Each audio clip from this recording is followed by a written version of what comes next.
نستعين وعلى أمور الدنيا والدين والصلاة والسلام على أشرف الأنبياء والمرسلين وعلى آله وصحبه أجمعين أما بعد. Alhamdulillah, puji syukur kepada Allah Subhanahu wa taala yang mana telah memberikan kita kenikmatan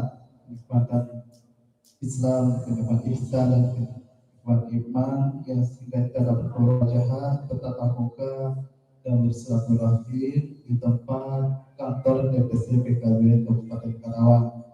Alhamdulillah, pada malam ini DPC PKB Karawang bisa menyelenggarakan kajian live streaming Mas Kitab Kuning, yaitu dengan tema merawat tradisi santri untuk Indonesia bersama PKD. Ya, Alhamdulillah, pada malam ini, pada kesempatan kali ini kita sudah dihadiri oleh Al-Mukarram Kiai Haji Abdul Rahman SPD yang insya Allah akan membawakan mukadimah sekaligus pimpin dari kajian Kitab Kuning ini. Dan juga saya ucapkan terima kasih kepada Bapak Ustadz Ali Husni yang sudah hadir. Juga terima kasih kepada Bapak Lili Mahali.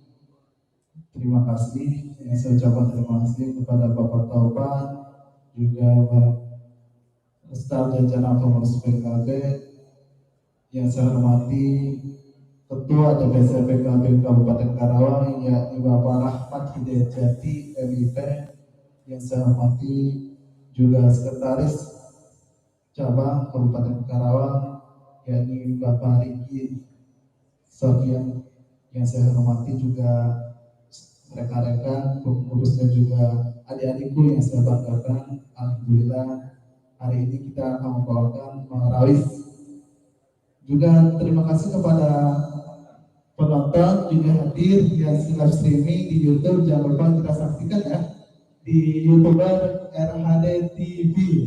Kita menyaksikan secara live streaming di YouTube. Jangan lupa tekan tombol loncengnya dan ikuti subscribe. Tonton terus untuk acara malam ini di dalam acara kita kajian Kitab Kuning. Alhamdulillah, sebelum kita memulai ada seni musik yang akan dipimpin oleh Ustadz Obas, yang mana Marawis ini dari Jatirasa Barat RW 01, yakni dari Masjid Jami Al-Ihsan Kabupaten. Ya, di sini ada akan tampil ya. Nanti kita lihat di acara live streaming YouTube di RHD. Jangan lupa tekan tombol sekali lagi, tekan tombol live streaming, terus subscribe dan juga ikuti terus di RHD TV YouTube channel. Dan juga kita saksikan untuk malam ini yakni tim Marawis Ahsan. Ya, juga di sini ada ibu yang sudah pada cantik-cantik dan soleh-solehah. Mudah-mudahan pada malam ini kita bisa menggelar acara Marawisan dan kajian Kitab Kuning. Baik, itu saja. Untuk selanjutnya langsung untuk acara Marawis, silakan. Waktu dan tempat kami persilakan.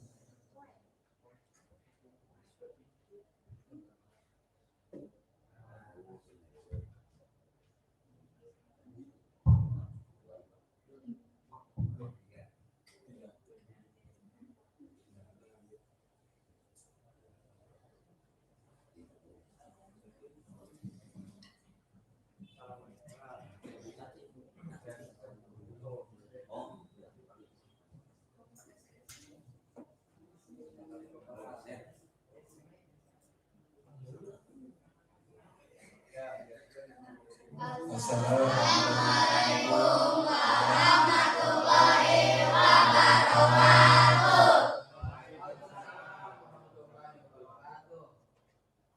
Inna Allaha wa malaikatahu yusalluna 'alan nabi. Ya ayyuhalladzina amanu sallu 'alaihi wa sallimu taslima. صلوا على النبي صلوا على النبي صلوا على النبي اللهم صل وسلم وبارك عليه وعلى آله.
Selawat kedua laki-laki kita tinggal yang terakhir.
Sekian dari kami Marawis Al-Iqsan.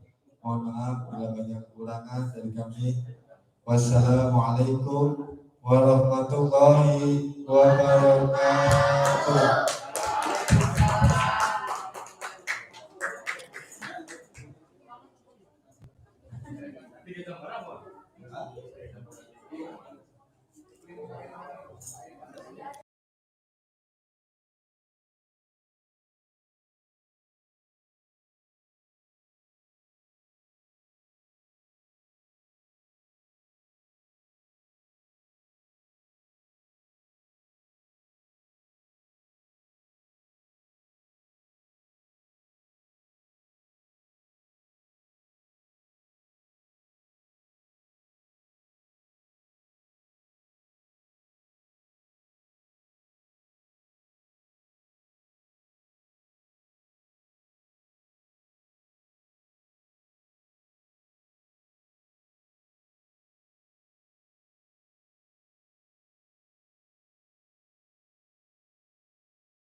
Allahumma shalli ala sayyidina Muhammad.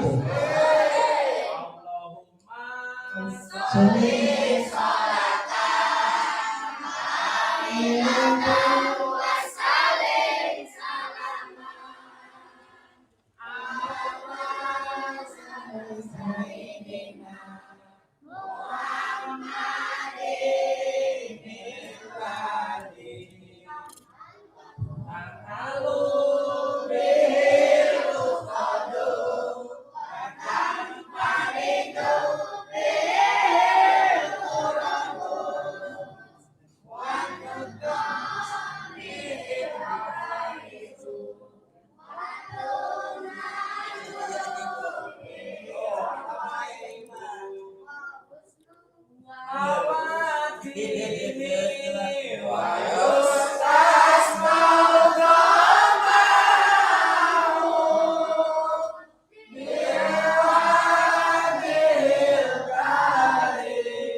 Assalamualaikum warahmatullahi wabarakatuh.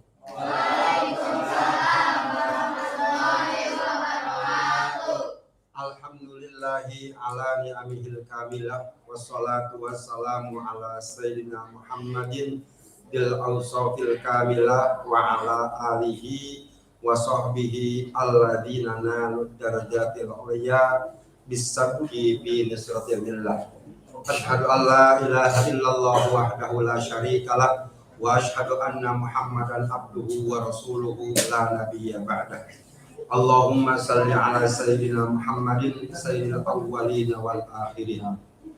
Alhamdulillah wa syukur ala Allah bahwasanya kita pada malam ini masih dipanjangkan umur dan juga diberikan kesehatan sehingga kita dapat berkumpul di kantor Dewan Pimpinan Cabang Partai Kebangkitan Bangsa mengisi malam Jumat ini dengan pengajian kitab kuning. Salawat beserta salam semoga selama-lamanya tercurah kepada baginda Nabi besar Muhammad sallallahu alaihi wasallam, kepada keluarganya, sahabatnya, yang paling pasti kita semua bukan hanya mengakui sebagai umatnya, tapi semoga kita diaku oleh beliau kita adalah sebagai umatnya. Amin ya rabbal alamin. Yang dikaji pada malam ini yaitu kitab Nasoihul Ibad. Nasoih adalah kata jamak dari nasihatun. Nasihat. Cuman kalau melihat di sini Nasoihul Ibad itu ada kalimat yang dibuang. Bisa nasoihun lil ibad, bisa nasoihun minal ibad. Karena bahasa ibad ini di sini kita suka mengaku bahwa kita ini sebagai hamba Allah. Ketika kita mengakui sebagai hamba Allah, apakah hanya pengakuan kita ataukah memang bukti bahwa kita hambanya? Padahal yang diakui sebagai hamba Allah yang langsung itu yaitu sebagaimana firman Allah dalam surah Al-Isra, Subhanalladzi asra bi 'abdihi lailam minal masjidil harami ilal masjidil aqsa. Kalau baginda Rasul itu diaku oleh Allah sebagai hambanya, orang yang mengabdi, sementara kita hanya mengakui sebagai hambanya, tetapi apakah yang kita jalankan? Apakah yang kita laksanakan itu sesuai perintah Allah kah ataukah tidak? itu ditanyakan kepada diri kita masing-masing. Makanya nasoihul ibad itu pasti nasihat ini minal ibad dari hamba-hamba Allah, karena yang menciptakan kitab ini adalah pasti ulama yang mumpuni di bidangnya, tidak diragukan lagi. Dan juga nasoihul ibad yang bisa mengikuti ulama, yaitu hamba-hamba Allah. Tapi semoga dengan pengajian kitab ini, kita ini digolongkan sebagai hamba-hambanya Allah. Amin ya rabbal alamin. Kenapa kita ini harus mengkaji kitab ini? Kita tahu bahwa sumber hukum itu Al-Quran, Al-Hadis, Ijma, dan Qiyas.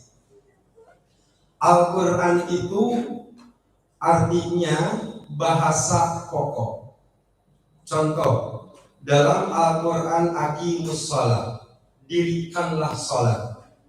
Al-Quran tidak berbicara bagaimana tata cara sholat. Dan yang tahu Al-Quran yaitu baginda Rasul. Makanya Al-Quran diturunkan kepada Rasul yang hidup di zaman Rasul sahabat. Setelah sahabat ada tabi'in, setelah tabi'in ada atba' tabi'in, setelah atba' tabi'in terakhir ulama. Bahwa kita mengkaji kitab kining ini adalah mengikuti ulama. Yang tahu Al-Quran adalah baginda Rasul, lalu sahabat langsung melihat Rasul. Setelah baginda wafat ada sahabat yang langsung melihat sahabat tabi'in, yang langsung melihat tabi'in atba tabi'in, yang melihat atba tabi'in yaitu ulama yang hidup di kisaran 400 tahun Hijriah. Makanya kita ini semua sepakat bahwa kita ini mengikuti ulama. Ketika ada orang-orang bahwa kita ini harus mengikuti Quran hadis, kita tidak boleh mengikuti ulama. Sementara kita tahu hukum ini, hukum itu dari ulama. Karena kita tidak hidup di zaman Rasul. Ulama, kita juga tidak ketemu dengan ulama tersebut, tapi ada karyanya yang disebut kitab kuning. Bismillahirrahmanirrahim. Bismillahi, logatnya pakai bahasa Jawa. Bismillahi kalawajebat jenengan Allah. Sifatna Allah Ar-Rahmani, yang memberikan nikmat besar di dunia dan di akhirat. Ar-Rahimi, yang memberikan nikmat kecil di akhirat saja. Bismillahirrahmanirrahim, kalau kita sering mendengar terjemahnya dengan menyebut nama Allah yang Maha Pengasih dan Maha Penyayang. Kalau dalam kitab kuning diterjemahkan Ar-Rahmani, yang memberikan nikmat besar di dunia dan di akhirat. Kita harus tahu bahwa di dunia ini bukan nikmatnya yang besar, tapi di dunia ini yang diberi adalah keluarga besar. Muslim, non-muslim, muslim pun yang taat, yang tidak. Semua yang ada di dunia ini pasti akan diberikan rezeki oleh Allah, akan diberikan kenikmatan oleh Allah. Sedangkan Ar-Rahimi, yang memberikan nikmat kecil di akhirat saja. Di akhirat itu bukan nikmatnya yang kecil, tapi yang diberikan nikmat di akhirat yaitu keluarga kecil. Siapa yang diberikan nikmat di akhirat? Yaitu orang-orang yang masuk surga. Siapa orang yang masuk surga? Kita tahu al-jannatu mu'iddat lil muttaqin. bahwa surga itu hanya diperuntukkan bagi orang-orang yang takwa. Ketika kita ditanya mau ke surga kah atau ke neraka, pasti jawaban sama, mau ke surga. Ketika kita menjawab mau ke surga, harus dikembalikan pertanyaannya, apakah kita ini termasuk jalan orang-orang manusia yang takwa ataukah tidak? Sekali lagi, al-jannatu mu'iddat lil muttaqin. Surga itu disediakan bagi orang-orang yang takwa. Pertanyaannya, kita ini termasuk muttaqinkah ataukah tidak?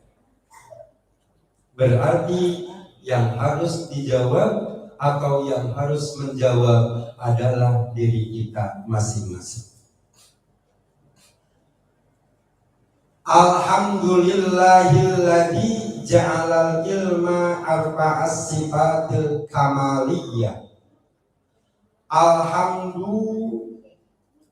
Semua puji lillahi hanya milik Allah.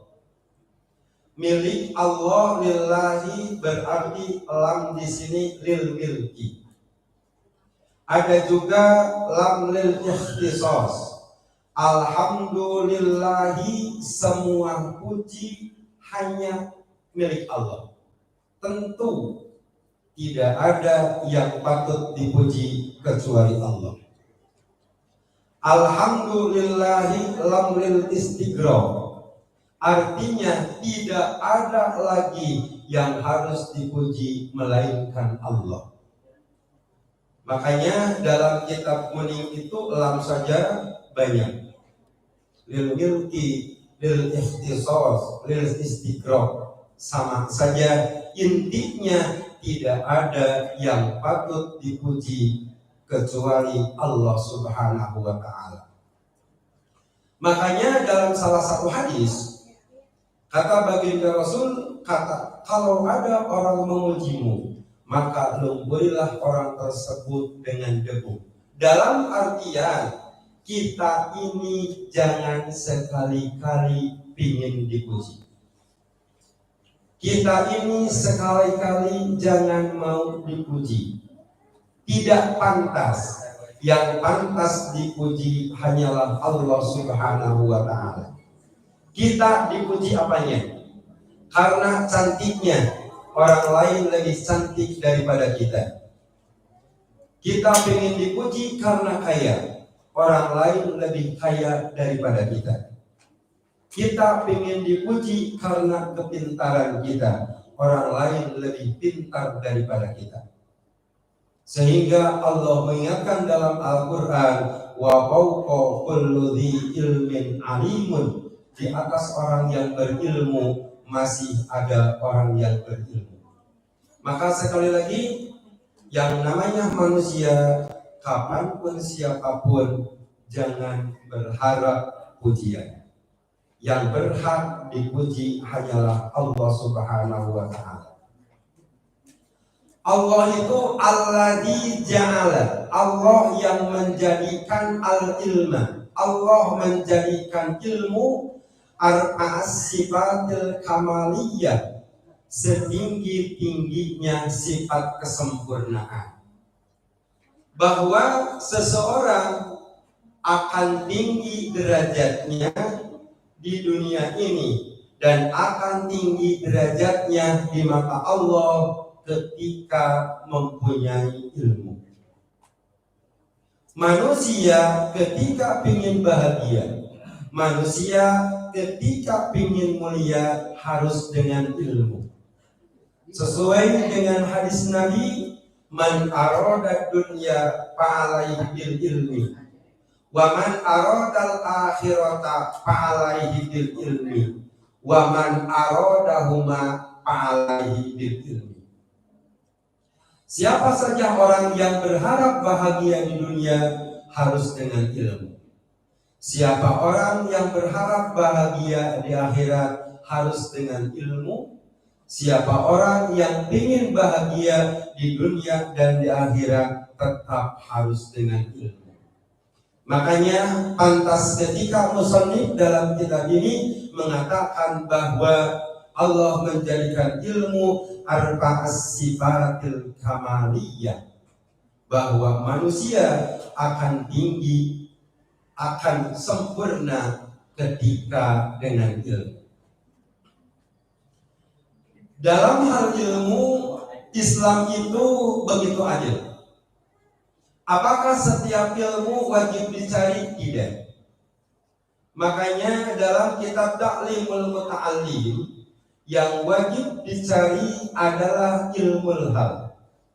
Ilmul hal itu ilmu sesuai kebutuhan.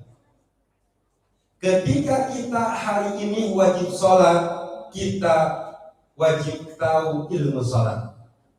Ketika hari ini kita wudhu, kita harus tahu bagaimana tata cara wudhu.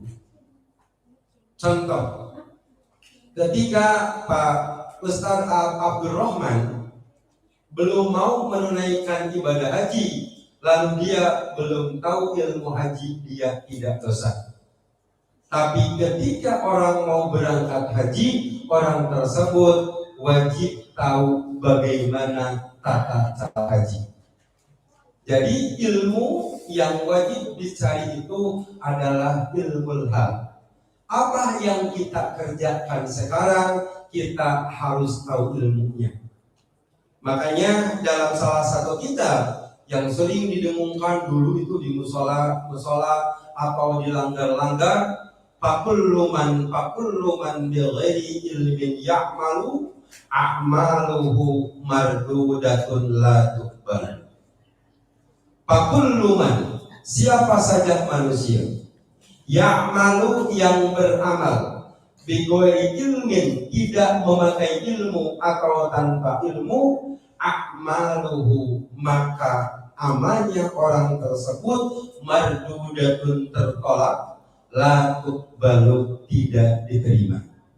Jadi ketika kita amaliyah, kita mengatakan ini ibadah atau amal kita akan diterima kalau sesuai ilmunya. Dan juga masalah ilmu itu kategorinya berbeda-beda. Ada yang fardu ain, ada yang fardu kifayah, dan juga ada yang haram. Fardu ain contohnya ketika kita wajib sholat, maka orang tersebut tidak bisa ditawar. Orang yang mau sholat harus hafal bagaimana tata cara sholat. Dan juga ada yang sifatnya fardu kifayah. Contoh, belajar ilmu kedokteran. Masa semua orang jadi dokter? Siapa pasiennya? Maka hukumnya mengkaji atau belajar ilmu kedokteran adalah fardu kifayah. Perbedaan antara fardu ain dengan fardu kifayah, kalau fardu ain alladzi yajibu fi'luhu ala jami'il mukallafin. Fardu ain itu yaitu yang wajib dikerjakan oleh semua mukallaf. Siapa itu mukallaf? Balighun aqil, orang yang sudah balik dan mempunyai akal. Kalau fardu kifayah, alladzi yajibu fi'luhu ala jami'il mukallafin, wa idza fa'ala al-qattu saqatal harju 'anil baqi. Kalau fardu kifayah yaitu yang wajib dikerjakan oleh semua orang muslim atau orang mukmin, dan seandainya dikerjakan oleh sebagian, maka cukup yang mengerjakan sebagian dan yang lainnya tidak dosa. Contoh, ketika di satu kampung penduduknya 500 orang, lalu ada yang meninggal, dimandikan, disolatkan, dikafani sampai dikuburkan oleh 3 orang. Itu cukup. yang lainnya tidak dosa. Itu kalau fardu kifayah. Sementara juga ada ilmu yang haram. Contoh, ilmu bagaimana cara mencuri, bagaimana cara mencopet, itu ada ilmunya. Ilmu sihir, ilmunya ada, cuman itu kategorinya haram. Sekalipun ilmunya ada, tapi mempelajari ilmu tersebut hukumnya haram. Kalau di kita sering dikenal dengan bahasa dosa.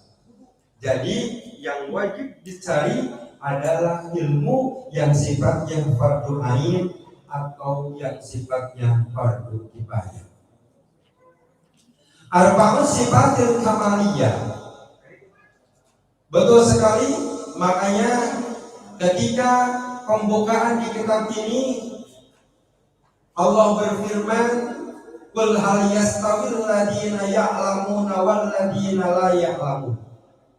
Apakah sama antara orang yang berilmu dengan orang yang tidak berilmu?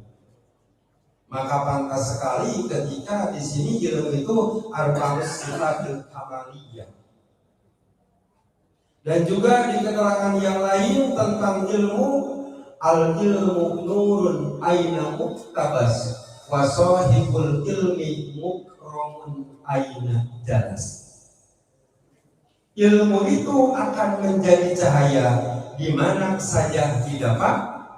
Wa sahibul ilmi, dan orang yang mempunyai ilmu mukramun akan dimuliakan aina jalas, di mana saja duduk. Berarti secara garis besar, kalau kita ingin mulia, kalau kita ingin derajat kita tinggi di mata Allah, harus dengan ilmu. Mungkin untuk pembukaan di malam ini pengajian Nasoihul Ibad dicukupkan baru beberapa kata, yaitu di pembukaan alhamdulillahilladzi ja'alal ilma arba'as sifatil kamaliyah. Mudah-mudahan ada manfaatnya dan juga kita diberikan umur panjang. Semoga kita bisa bertemu lagi di Jumat yang akan datang. Kitabnya ini begitu panjang, mungkin memerlukan berapa tahun. Dikajinya cuma 1 minggu 1 kali, itu pun kalau libur. Beda kalau di pesantren, ini mungkin 3 hari bisa selesai.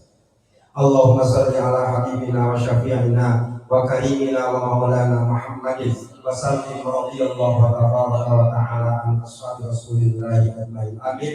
Alhamdulillahi rabbil alamin. Allahumma sholli ala sayyidina Muhammadin. Allahumma ighfir lana, Allahumma ighfir lana, Allahumma ighfir lana wa liwalidina warhamhum kama rabbawna shighara wa li jami'il muslimina wal muslimat wal mu'minina wal mu'minat al ahya'i minhum wal amwat. Allahumma ij'alna wa auladana wa ahlana min ahlil ilmi wal khair wa la taj'alna wa iyyahum min ahli syarri wal dhair wa hdina ila siratal mustaqim wa ftah lana futuhal arifin wa sallallahu ala sayyidina Muhammadin wa ala alihi wa sahbihi wa sallama walhamdulillahi rabbil alamin wallahu muwaffiq ila aqwamit thoriq. Wassalamu alaikum warahmatullahi wabarakatuh.